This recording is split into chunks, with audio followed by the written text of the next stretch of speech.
ដើម្បីនៅពេលប្រកេនផលប្រាំពិភពផងហើយគោលចាំ5ភាសានៅក្នុងឧបចារៈវិបាវត្តនេះ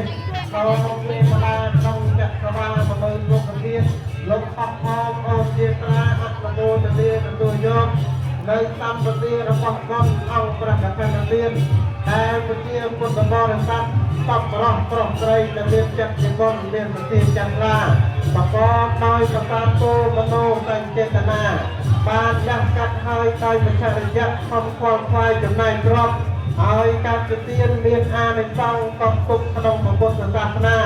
លើកទូលនៅបរិខាទុំជ័យនៃព្រះអរហន្តសម្មាសម្ពុទ្ធតាវៈពុទ្ធព្រះបច្ចេកពុទ្ធព្រះសង្ឃ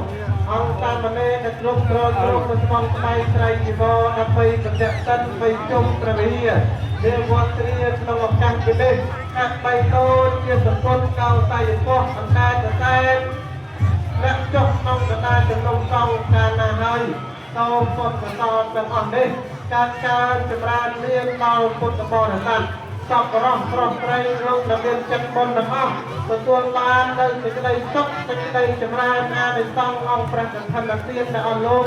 ជ្រះថ្លាបានបំពេញក្នុងឱកាសនេះវិលមកជួយត្រត្រង់ដំណើរជីវិតប្រព្រឹត្តទៅបច្ចុប្បន្ន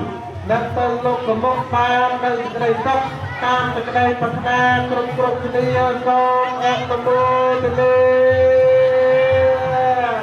ទៅទៀតចាក់ឲ្យលឺពីទៅទៀតសូមអនុមោទនាក្រៃ